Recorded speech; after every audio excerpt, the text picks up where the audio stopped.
la ciudadanía que nos escucha a través de nuestro medio público, el medio de la provincia de Pichincha. Hablamos de cosas que nos apasionan, por un lado, que son la comunicación y la política, pero que no dejan de dolernos, ¿no? Porque ahora mismo estas son dos actividades, Isabel y amigos que nos ven y nos escuchan, que están atravesando momentos muy duros, muy difíciles, que tienen que ver también con la ética y con la forma en la que se opera la política y en la forma en la que se opera también los medios de comunicación. Nosotros lo vivimos muy de cerca, Isabel lo sabe muy bien, ella lo estudia, lo investiga, durante las protestas de octubre del 2019, y sabemos que los medios de comunicación, los grandes medios de comunicación, durante las protestas adoptaron como suya las tesis, los relatos y el discurso oficial. Y ahí también emergieron los medios alternativos y medios públicos como este, que a propósito de ese episodio de la protesta de octubre fue un medio perseguido, fue un medio estigmatizado, fue un medio satanizado por el gobierno y por instancias oficiales. Injustamente, vale decirlo, ¿no? Injustamente estigmatizado y satanizado, Pichincha Universal. Hoy ocurre lo mismo en Colombia, Isabel. ¿Cómo entender que los medios de comunicación no han o quienes están al frente de los medios no han aprendido nada de pasajes como el que tuvimos nosotros en octubre del 19? La verdad es una lástima comprobar justamente eso, la falta de un aprendizaje social conectado con las demandas de la ciudadanía. O sea, vemos con mucha claridad cómo el sistema mediático, los medios concentrados en Colombia, primero reproducen el relato oficial, ¿no es cierto? El discurso del poder de turno y el discurso del verdadero poder, digamos, del poder económico que ha consagrado y que ha naturalizado la desigualdad en el país vecino. No es de ahora que se están violando derechos humanos en Colombia, y en los medios concentrados nacionales e internacionales aparecía Colombia como un ejemplo de democracia. Esto hasta que las protestas sociales, hasta que la masiva concurrencia de la ciudadanía a las calles ha derrumbado ese relato, lo ha vuelto poco verosímil. Y en este momento hay un esfuerzo en los medios concentrados por separar a los manifestantes legítimos, pacíficos, de unos violentos que están siendo asociados a los demonios de siempre en el orden latinoamericano, que sería Venezuela y que sería Cuba, ¿no es cierto? Entonces, en este momento lo que está ocurriendo, hay un esfuerzo primero por sacar peso específico a las consecuencias y al accionar de la fuerza de seguridad. Esto es muy serio y esto es muy grave.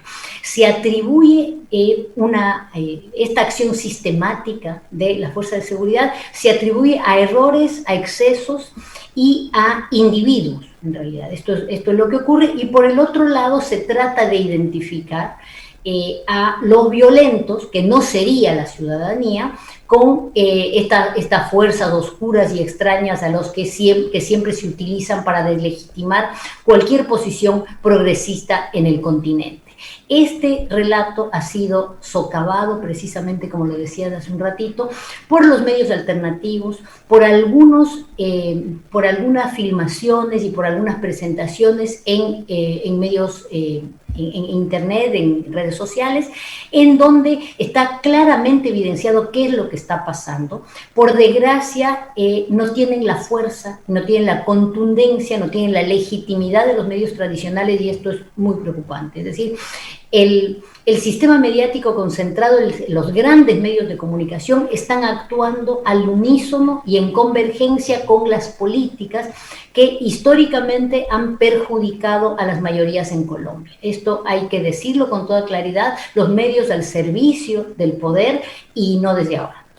Lo que además evidencia los intereses de carácter económico, ¿no?, corporativo, que tienen los medios de comunicación, medios que se dicen ser libres e independientes, y ese discurso y relato que le han vendido a la opinión pública y a la gente.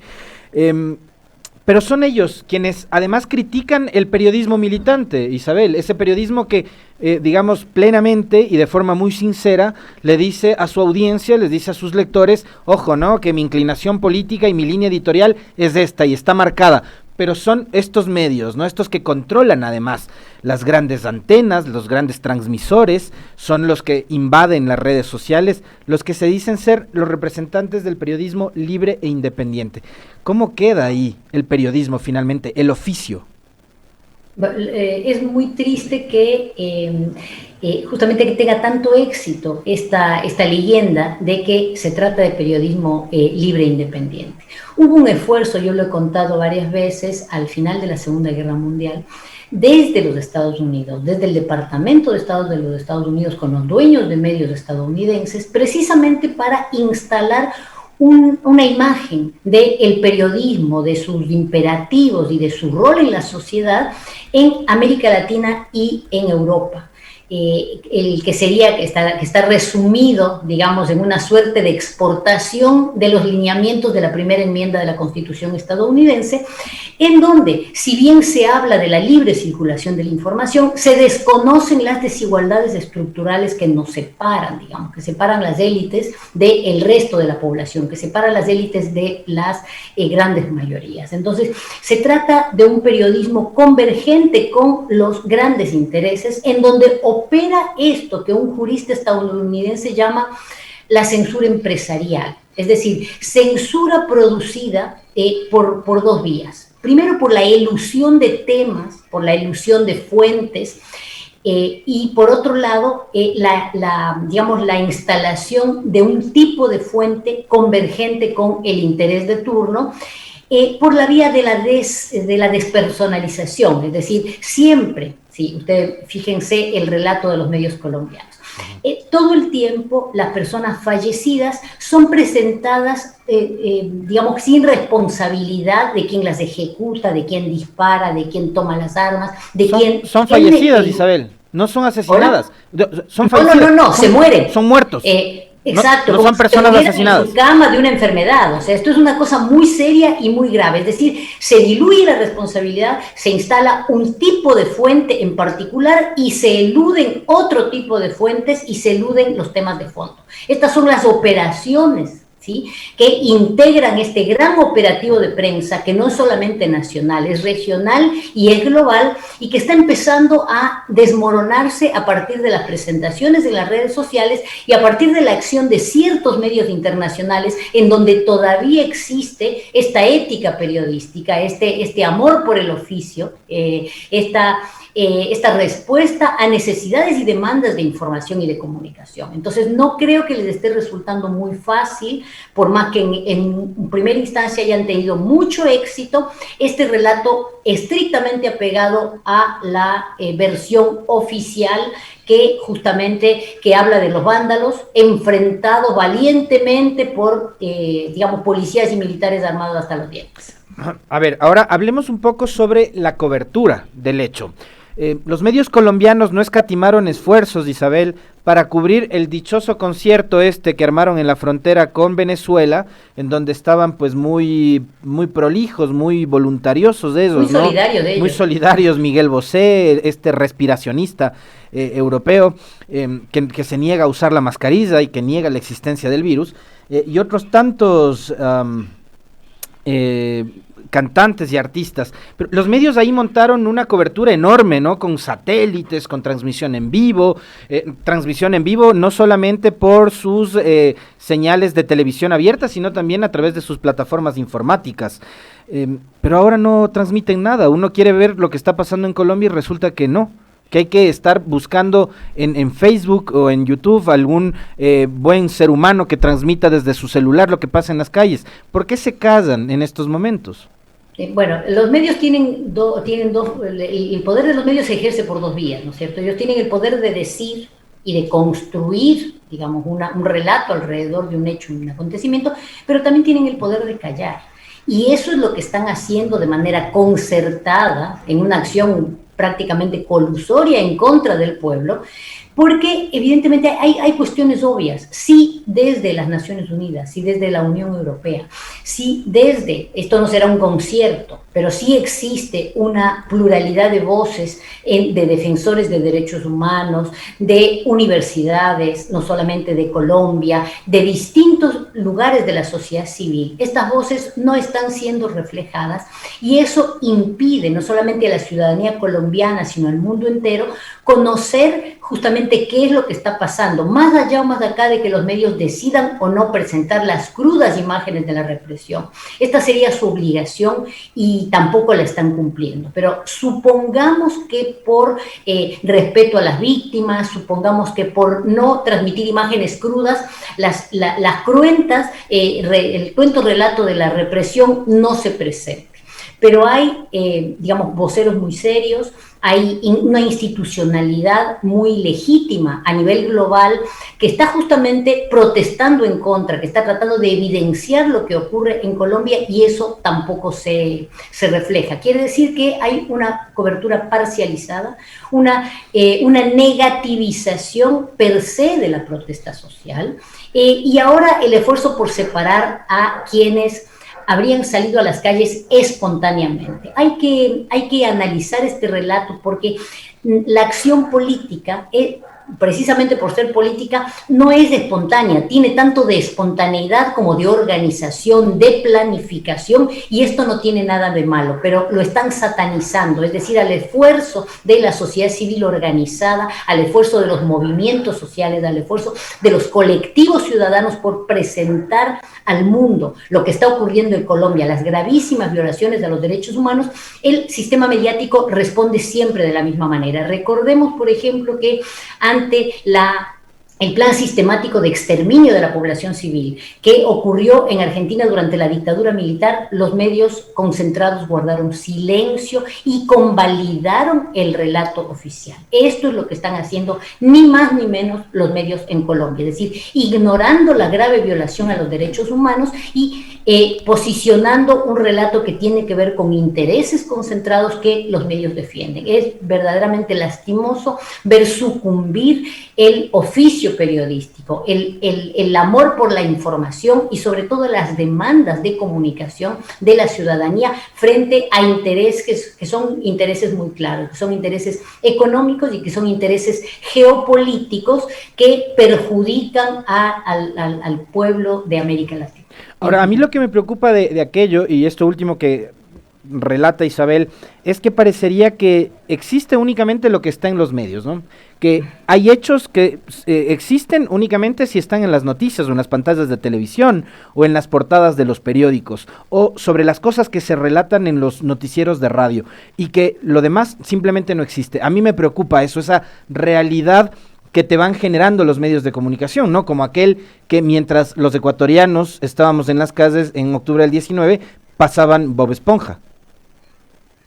Desafortunadamente no es posible acceder siempre de primera mano a los hechos de acontecimientos. Entonces ahí está justamente el papel que tienen que cumplir los medios de comunicación. Los medios de comunicación estarían, según digamos los preceptos de la profesión periodística que estudiamos en las facultades y en las escuelas de comunicación, estarían justamente para acercar esas realidades al ciudadano que no puede verlas por sí mismo, al mundo precisamente para que reaccione y para que apoye, en este caso al pueblo colombiano, en el caso de octubre de 2019 al pueblo del Ecuador, pero los medios apegados al poder económico renuncian a esta labor histórica que la tienen asignada en beneficio del poder de turno y a cambio de prebendas, a cambio de pauta oficial, a cambio de contratos de difusión, a cambio de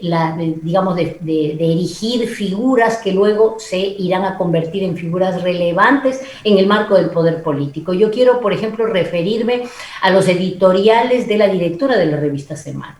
La directora de la revista Semana funciona y actúa como si fuese una fuente de información, como si fuese una analista digamos, imparcial, para decirlo, denominarlo de alguna manera que no me agrada, no me termina de convencer, pero como si fuera un analista sesuda que simplemente está tomando los datos y ofreciendo justamente una interpretación a partir de ellos, cuando sabemos perfectamente que lo que está haciendo, ella es un actor político relevante y ella lo que está tratando de posicionar es precisamente una versión de los hechos que va en desmedro de los intereses de la mayoría.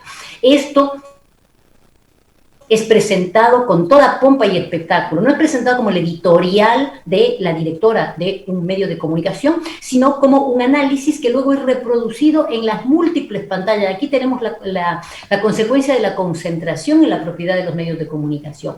La misma versión, el mismo relato, digamos, el mismo editorial es reproducido hasta el indecible en distintas pantallas, en distintos soportes, en distintos géneros, y lo que hace es instalar con fuerza, con la fuerza de la ratificación mutua, este relato que es precisamente peligroso para las mayorías.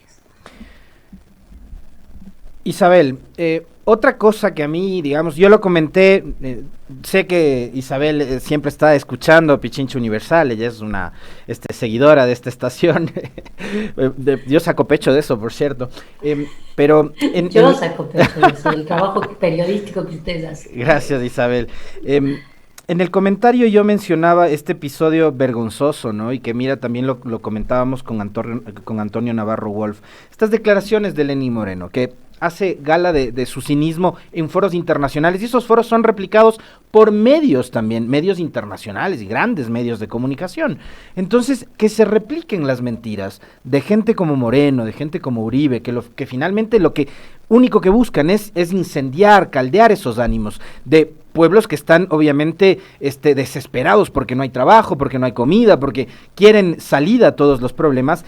¿Cuánto aporta ese nivel de periodismo y de comunicación que replica las mentiras del puente a la nada, que replica las mentiras del tren playero, que replica las mentiras de la famosa corrupción del correísmo que hasta ahora no encuentra ninguna prueba, y ahora la intervención de Maduro y de Venezuela en Colombia? A ver, hay que decir que estas declaraciones que se reproducen son parte de esta operación orquestada. Analicemos en dónde se hicieron estas declaraciones del presidente Lenín Moreno. El instituto que ya me olvidé cómo se llama. El Instituto Interamericano para la Democracia. Exacto, para la democracia. Bueno, el Instituto Interamericano para la Democracia está dirigido por el señor Lustó. Lustó fue funcionario de la dictadura militar argentina. Fue durante un corto tiempo y fue en la última etapa, en el gobierno de Viñones. Pero no podemos ignorar esto, y esto nadie lo dice. Es un espacio en donde actúan, por ejemplo, personajes como Carlos Alberto Montaner, donde tienen presencia rutinaria los presidentes, los gobernantes y los funcionarios neoliberales de América Latina, no desde ahora, sino desde hace muchísimo tiempo. O sea, esta pregunta de cómo sería posible sacar con los votos a lo que llaman, digamos, el socialismo del siglo XXI, los gobiernos progresistas, esto se vienen preguntando hace 10 o 12 años. Recuerdo, porque lo utilizo en mis clases, hay un taller que hicieron, un desayuno de trabajo supuestamente, con Lucio Gutiérrez. A Lucio Gutiérrez en ese foro se dijo que era un demócrata a carta cabal. Ese es el nivel del espacio de donde surgen estas declaraciones, que están hechas precisamente para mediatizarse. O sea, no podemos esperar del Instituto Interamericano para la Democracia nada serio, nada teóricamente sólido y nada que vaya, digamos, en convergencia con los intereses de una democracia sólida, de una verdadera democracia. Lo que podemos esperar es absoluta propaganda. Entonces, toda declaración hecha en ese ámbito está hecha para los medios, está hecha para la galería, está hecha para que se reproduzca como se hace. Es decir, se busca un titular, y ese titular, la persona interesada, en este caso Lenín Moreno, lo va a repetir un par de veces, Se busca un golpe de efecto que atraiga la atención hacia lo que verdaderamente se quiere posicionar. Es decir, el peligro de Venezuela, el peligro de que los países sean Venezuela, ignorando las condiciones estructurales, ignorando precisamente por lo que pasa el gobierno y el pueblo venezolano. No vamos a analizarlo, esto tiene muchísimas aristas, pero ese es el fantasma que se agita con toda intención y es parte de la operación mediática. Esa operación mediática que también juega un rol político. Lo que vivimos en las últimas elecciones en el Ecuador creo que pasará a la historia, ¿no, Isabel? Es decir, porque además yo el otro día tuve la osadía de escribir un artículo que lo publicó Ruta Crítica, en donde decía que si Arauz ganaba la elección, en estas condiciones y con estas circunstancias, el hombre se convertía en una leyenda, porque había un aparataje mediático gigantesco que no es que empezó a operar en estos 4 años, ¿no? Sino que venía operando desde hace muchísimo tiempo atrás y que no había un contrarrelato, ¿no? Porque el único medio público que tú tienes en este momento operando y con una línea editorial probablemente más crítica, y crítica con absolutamente todos los sectores, es este, no tienes más. Y tienes ahí unos ejercicios y unos espacios de medios alternativos que están haciendo su esfuerzo, pero que no son suficientes y que no tienen el nivel de trascendencia y el nivel de cobertura que tienen los grandes medios en este país. Entonces, la academia también, ¿hacia dónde deberías llevar el debate con las futuras generaciones de comunicadores y quienes hoy están todavía vinculados a la academia y a la comunicación al mismo tiempo para recomponer esta situación? Es decir, para que el periodismo deje de ser ese actor político que le ayudó hoy a una candidatura con el 20% de apoyo popular a llegar al poder. A ver, vamos a decir una cosa que es importante. Frente a tanto poder concentrado, o sea, es decir, frente a la concentración en la propiedad que nos reproduce el mismo relato, frente a actores, digamos, pretendidamente analistas y académicos que están trabajando en pos de una candidatura, de un proyecto político y que tienen acceso rutinario a los espacios mediáticos, tener conciencia de que el espacio mediático es un espacio de profundas desigualdades. Es importante, el ciudadano debe saber esto y el ciudadano también debe saber cómo se construyen los relatos mediáticos, es decir, cuál es la materia prima, cómo se procede y qué es lo que resulta de esto, porque parece ser que estamos echándole la culpa a personas individuales y no a una lógica de funcionamiento que involucra muchísimos más actores que los productores de la información. O sea, no sirve de mucho, o sirve de mucho, pero no es suficiente tener comunicadores sólidamente formados. Yo no tengo la menor duda de que los periodistas y comunicadores ecuatorianos tienen una sólida formación y tienen la capacidad de responder digamos, a las demandas y necesidades de información de la sociedad. ¿Qué es lo que ocurre cuando en el marco de un medio de comunicación, de una organización comunicacional compleja, como se dice, donde justamente la información circula por muchísimas manos, ahí es donde se empiezan a producir estas distorsiones que tienen que ver con el ejercicio del poder? No podemos eludir tampoco esta idea de que hay comunicadores prestigiosos y digamos, empleados jerárquicos de los grandes medios de comunicación que desembosadamente están actuando en contra de la gente y en favor de los poderosos. Esto hay que decirlo así. Entonces, el rol de la academia, bueno, lo que yo pienso que deberíamos hacer es seguir investigando y justamente seguir evidenciando esta operatoria del poder. Es decir, analizar a los medios de comunicación en el marco de estructuras de poder y desigualdad, precisamente para saber cómo han actuado en coyunturas determinadas. En octubre, frente a la instalación del gobierno de Lenín Moreno, tenemos evidencias de que al menos 2 años antes ya estaban operando estos actores políticos y mediáticos precisamente para promover y hacer más sencillo lo que pasó. No me quiero olvidar de decir que un medio estadounidense muy potente, decía y hablaba de la elección del Ecuador como el canario en la entrada de la mina de carbón. Es decir, dependía muchísimo de si ese canario lo mataban o quedaba vivo, para lo que ocurriera en el continente. La trascendencia de la elección es muy fuerte, y yo quiero contraponer una pequeñez en contra del artículo tuyo. Es cierto que triunfar electoralmente en el marco de tanta adversidad hubiera sido una proeza, pero también en el marco de la correlación de fuerzas sociales y políticas tal como están en el Ecuador, y que lo debemos reconocer, hubiera sido a lo mejor un sacrificio desmesurado para un resultado poco viable. Quiero decir, se le hubiera hecho muy difícil gobernar a Andrés Arauz en el marco de tanta adversidad, no solamente a nivel nacional. Hay grandes intereses globales justamente operando para que no sean posibles los gobiernos y las iniciativas populares en nuestro continente. Entonces, tanto el periodismo serio, el periodismo alternativo, como de los espacios académicos, tenemos la obligación de justamente evidenciar cómo está operando el poder, no solamente el poder de turno, sino el verdadero poder, para impedir que iniciativas convergentes con los intereses populares puedan tener éxito y puedan desplegarse en nuestro continente. O sea, lo que tuvimos en una década y un poquito más regionalmente fue una gran advertencia para esos intereses de lo que puede pasar cuando el pueblo tiene una posición y tiene oportunidades, y eso no lo iban a permitir. 9 de la mañana en punto. Queremos agradecerle muchísimo a Isabel Ramos por haber aceptado esta invitación. Como siempre, es un placer conversar contigo, Isabel. Te mando un fuerte abrazo. Muchísimas gracias.